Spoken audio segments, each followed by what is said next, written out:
Okay, so our topic is ethical leadership and social responsibility. Very interesting, no? Ethical leadership and social responsibility are fundamental pillars of effective governance in public service, particularly in roles that carry significant authority and influence over people's lives. Ethical leadership emphasizes integrity, accountability, fairness, and transparency in decision making, ensuring that leaders act not only within the bounds of law but also according to moral principles that promote the common goods. In public administration and organizational leadership, ethical conduct builds public trust, strengthens institutional credibility, and sets the standard for professional behavior across all levels of the organization. Social responsibility complements ethical leadership by extending a leader's obligation beyond internal organizational goals to the broader community and society. Leaders are expected to consider the social, environmental, and long-term impacts of their decisions, especially in contexts that where resources are public and outcomes directly affect citizens. In the Philippine setting, ethical leadership and social responsibility are crucial in addressing issues such as equity, inclusive development, and sustainable governance. These concepts guide leaders in balancing performance, public interest, and moral accountability. At this point, I would like to give the floor to our presenter, Madam Camille, no, who will share insights on ethical leadership and social responsibility, including the relevance in application in public administration. Go ahead, ma'am. Thank you so much, Doc. So, good morning, classmates. I'll be reporting that the ethical leadership and social responsibility.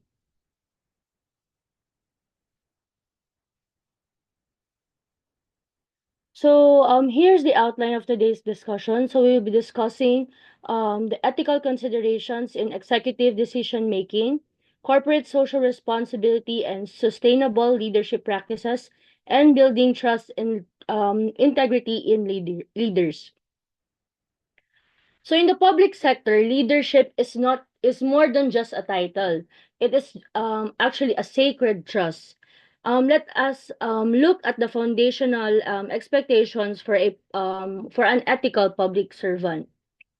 So first, ethical leaders prioritize social responsibility while making decisions. For a public executive, social responsibility isn't just a side project. It is a very reason we exist. So for every decision we make or every decision leaders would make, from budget allocations to policy enforcements, must be filtered through the lens of public welfare. So an ethical leader will actually ask these following questions. Does this decision protect the vulnerable or the wealth or is it for the welfare of the people or does it only serve a narrow interest? So in our context, prioritizing social responsibility means ensuring that our agency remains a force for a good or for good in the community we serve. So next, to maintain this trust, we must adhere to these principles. These principles are honesty, impartiality, and responsibility. So honesty, we must be transparent with public funds or the data that we use, ensuring that people know exactly how their resources are being used. Impartiality, this is actually critical. In the public sector, we must remain politically neutral and objective, treating every citizen regardless of their status or background and with also equal fairness. And for the responsibility, we should also be responsible of the outcome of the decision the leaders would make. So may it be na good ba yung outcome or bad yung outcome, they should held accountable to it. So ultimately, our stakeholders, as in the public sector context, our stakeholders are the taxpayers and the citizens. Our goal is to move beyond mere compliance with the law and strive to make a beneficial contribution to the society. So when we align our personal integrity with our professional responsibility, we do not just run an office. We build a better and more equitable society. So in the context of the public sector, corporate governance is the framework of rules, relationships, systems, and processes within and by which authority is exercised and controlled. So while private corporations focus on shareholder wealth, public sector governance focuses on public interest, service delivery, and legal accountability.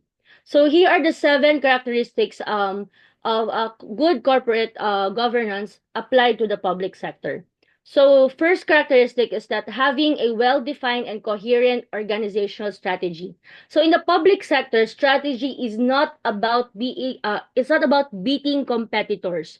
It's about fulfilling a social mandate. So, a government agency must have a clear game plan that aligns with its mission, with its budget and resources. Second, there's an efficient risk mitigation. So public agencies face unique risk, including political shifts, funding cuts, and reputational risk. If if the public trust is lost, ito yung nafe-face nila ng mga risk. Risk mitigation involves identifying uncertainty that matters. So for example, a local government unit might create a risk register for disaster response. So effective mitigation means having living policies and procedures that are updated annually to address new threats like climate change. Next characteristic is the qualities of discipline and commitment. So leadership must lead themselves before they can lead the public. Discipline is the ability to persist through administrative challenges, while commitment is the dedication to the public good over personal gain. So it's actually evident po ito siya sa mga officials who strictly adhere to the code of conduct and ethical standards. Next is equitable treatment of employees and customers. So in the public sector context, customers are citizens or the taxpayers, and employees or us personnel involved in public sector agencies are civil servants. So equity means impartiality. Decisions should be based on an objective criteria rather than padrino systems or political patronage. So public sector agencies should ensure that a poor citizen receives the same quality of services or, for example, healthcare or social services as a wealthy one without discrimination based on status and affiliation. Next is openness and dissemination of information. So this is actually the essence of transparency. Openness is the governing doctrine that citizens have the right to know how their government works. So in the public sector, this involves the implementation of freedom of information or FOI policies. So it means publishing budget reports, procurement contracts, and performance results on public websites so that the answerability of the agency is visible to the people. Next is corporate social responsibility or having a corporate social responsibility. So while public agencies are the social service, CSR in this context or in the public sector context refers to going beyond their basic legal mandate. So it involves environmental stewardship, ethical labor practices, and community engagement. So in the case of the public sector, a government office or practicing CSR might implement green office policy to reduce waste, or government-owned and controlled corporations such as Davao City Water District might sponsor community scholarships that are outside its primary business operation but benefit the broader society. And lastly, last characteristic is having a periodic self-assessment. So governance is not a one and done system or one and done task. It requires constant auditing. This is the internal check and balance system to ensure that the organization hasn't drifted from its ethical or operational goals.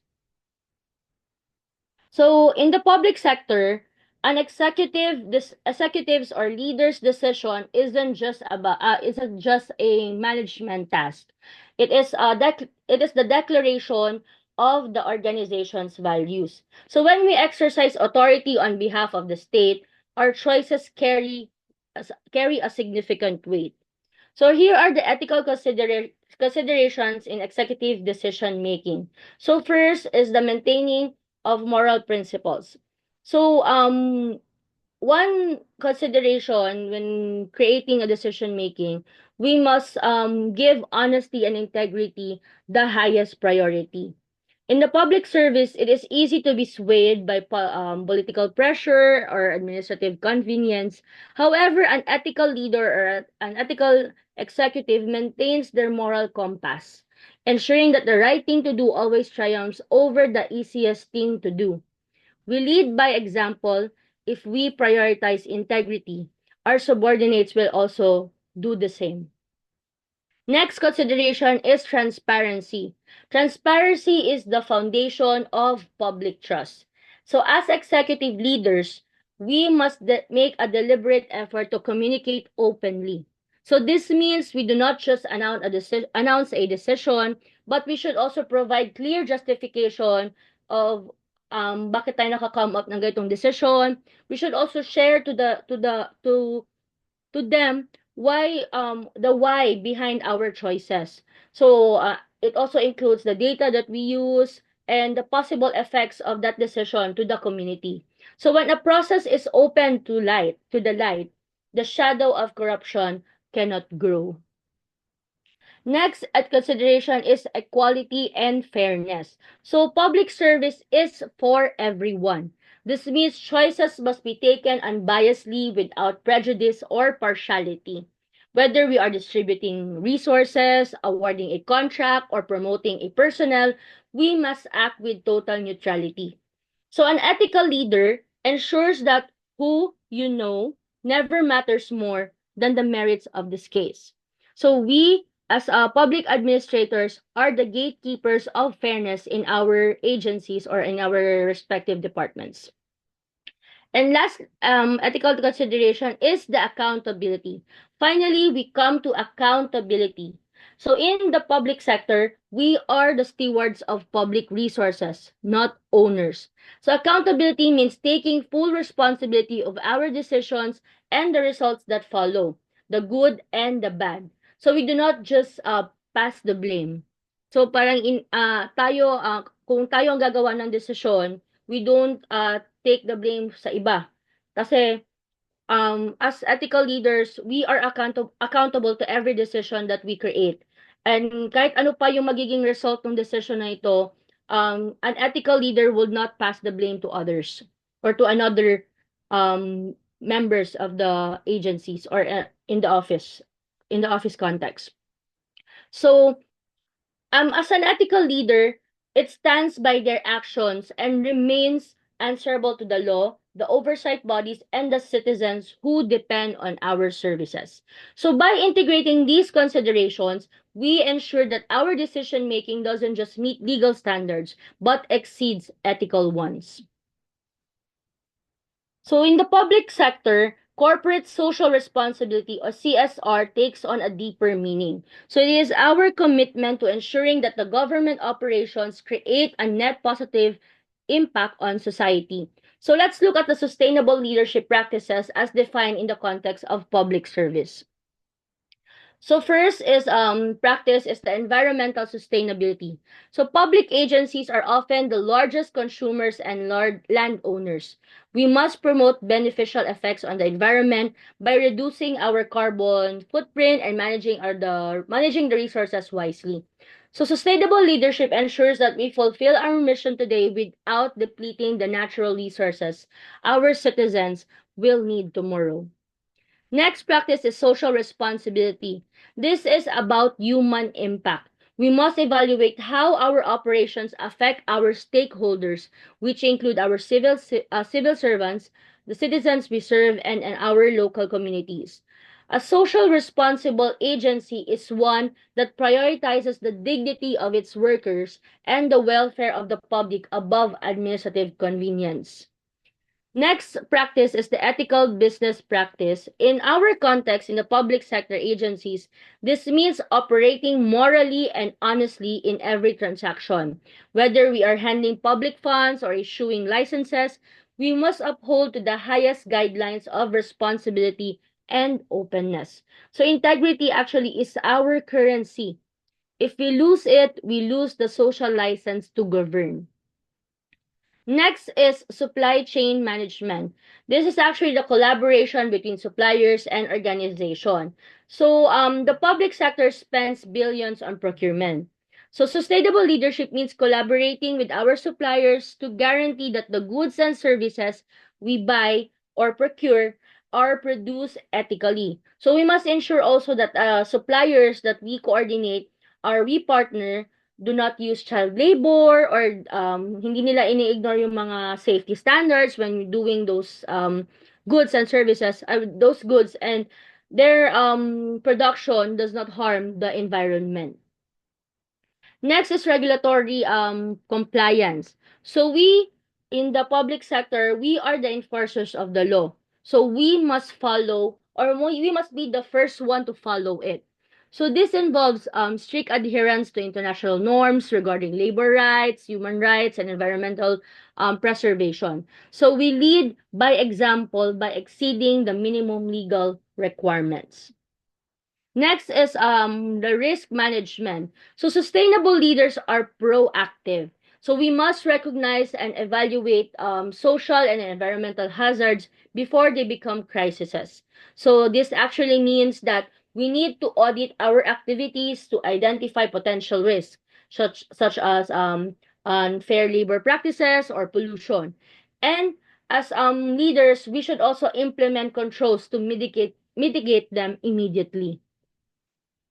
Last practice is the investor involvement. So in the public sector, our investors are the taxpayers, and we must engage with them to communicate our sustainability plans. So by being transparent with our goals and our progress, we build the public confidence necessary to sustain long-term government projects. So by integrating these practices, we move from being administrators to being stewards of a sustainable future. So let me share to you our corporate social responsibility program at the Davao City Water District, which I'm currently connected with. So we have this programs. Actually, this is originally a small part of a local mountain rehabilitation project, but the program has grown into a major platform for social change. It focuses on a win-win relationship. So the communities help DCWD, our agency, to protect the watersheds or our water resources, and in return, DCWD provides life-changing support programs to those communities. So here are the our CSR programs: the comprehensive educational support program, sustainable water, sanitation and hygiene infrastructure, support to people's organization, and we also have research and development programs. So, as mentioned earlier, corporate social responsibility is actually outside sa aming primary business. We in return we give back to the community, yung sa community na nag-help sa amin na nag-preserve ng aming mga water resources as a water service provider here in Davao City.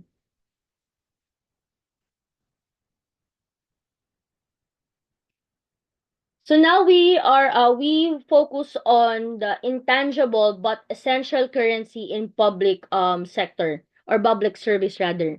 So trust. This is the intangible but essential currency of public service, the trust. In the public sector, where we often work under high pressure and intense scrutiny, trust is the glue that holds our agencies together. So teams that have are open and accountable, open, transparent, and accountable cultures are those are able to flourish and accomplish common goals when their leaders value trust and honesty. So trust and honesty are not just a nice to have traits. They are operational necessities. So when we as leaders or as members of the public agencies or public sector agencies, we should value these traits. When we value these traits, we create a culture where openness and accountability flourish. So, in such an environment, teams feel safe to innovate and take initiative because they know their leader has their back. This is how we accomplish our common goal, providing excellent service to the public. So in the public sector, transparency, secrecy breeds suspicion. So transparency means sharing information not just about our success, but also our objectives, difficulties, and decision-making procedures. So when by being honest about everything from the success, from the difficulties that we face, we invite our team to be part of the solution rather than leaving them in the dark. So being transparent, it's not just building trust building the trust of our public, but also building the trust of the people that we are that yung kasama natin sa agency. And then next is empathy and genuineness. Integrity is deeply personal. It requires empathy, the ability to understand our team members' viewpoints and challenges they face on the front lines. So in the public sector, our personnel often deal with difficult citizens and complex bureaucracy. But when a leader is genuine and shows they truly understand these pressures, it builds a bond of loyalty that no official memo could ever produce. And lastly, effective communication builds trust and integrity. So trust is built through constant effective communication. This isn't about just giving orders um it's or orders or yung mga utos, but it's about encouraging comprehension and agreement. So having good communication, it ensures that every team member knows how their specific role contributes to the bigger picture of nation building or in public service. When everyone is on the same page, we stop working in silos, but we start collaborating toward our shared objectives. So ultimately, a leader with integrity doesn't just manage staff or people. They inspire a movement toward a more trustworthy government. So in the public sector, trust is actually the currency, or as mentioned earlier, it's a currency that actually allows us government or public sector agencies to function. Without it, the public becomes cynical and the staff or the personnel becomes disengaged. So based on the principles of supervisory development, we can break down the construction of this foundation into four actionable behaviors. So first is the dedication to moral decision making. So as public sector leaders, we are often caught between political pressure and administrative rules. So however, the first pillar of trust is a visible dedication to moral decision making. So this means that even when a choice is difficult or unpopular, we choose the path of integrity. So when our subordinates see that we prioritize doing what is right over doing what is convenient, they feel secure in our leadership. We aren't just making choices, we are setting the moral standards to the entire office. Next is developing rapport and relationships. So you cannot lead a public agency or in a department or as a division or a unit effectively behind a closed door. So trust requires rapport. In our context, in the public sector, this means taking the time to understand the frontline reality of our personnel. So what are the challenges they face? What are the pressures of their specific roles? By developing these professional relationships, we bridge the gap between management and the team, creating a unified front that is better equipped to serve the citizens. Next is acknowledgement and gratitude. So public service is often high stress and low recognition. So an ethical leader understands that trust is nurtured rather through acknowledgement. So when we express genuine gratitude for a job well done, we validate the hard work of the personnel. May it be navigating a complex regulatory issue, or by simply staying late to finish a report. So this recognition builds a culture of mutual respect and reinforces the idea that every individual's contribution is vital to agency's mission. And lastly, humility and readiness to develop. So true integrity requires humility. So in the public sector where laws and community needs are constantly when the laws and community needs are constantly evolving, nagbabago siya, a leader must be ready to develop alongside their team. So we must have the humility to admit when we are wrong and the openness to learn from our subordinates. So this doesn't diminish our power or authority as leaders. Rather, it increases our credibility. It shows that we are more committed to the success of the public service rather than the protection of our own egos. So to conclude, ethical leadership and social responsibility are not merely administrative requirements. They are the lifeblood of public trust. As public administrators, our authority is borrowed from the citizens, and our legacy is defined by how we exercise that power to serve the common good. So by integrating moral decision making, transparency, and community focused responsibility, we transform government offices or public sector agencies from simple service providers into pillars of integrity. So ultimately, the goal of an ethical leader is to ensure that the pursuit of efficiency never comes at the cost of equity, and that every decision leaves both the environment and the community better than we found them. So that's the end of my report. Thank you so much po for listening. Do you have any questions po?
Hello, Dean.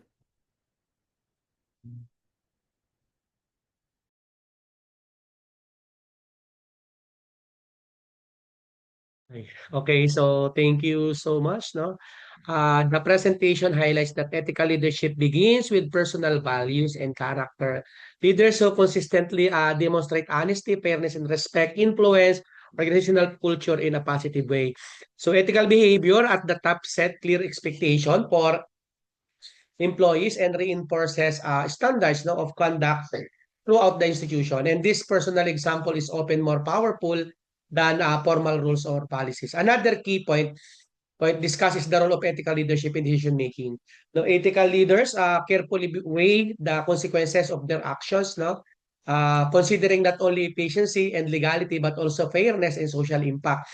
And this approach helps prevent abuses of power and promote responsible use of authority. In public service, no, such decision making is essential to maintaining legitimacy, and public confidence. The presentation also emphasizes social responsibility as the extension of ethical leadership. Leadership are accountable not only to their organizations but also the communities they serve.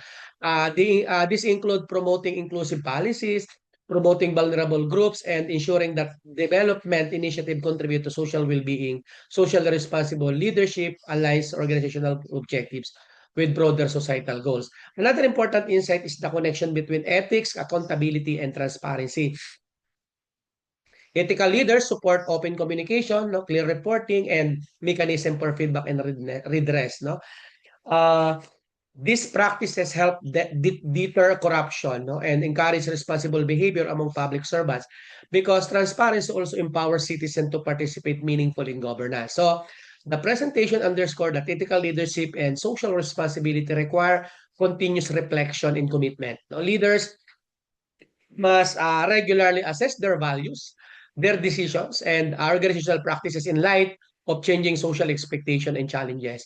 In the context of public administration, this ongoing commitment strengthens institutions and promotes sustainable, people-centered governance. No, so ethical and socially responsible leaders play a vital role in building trust, no, foster integrity, and advancing the public good.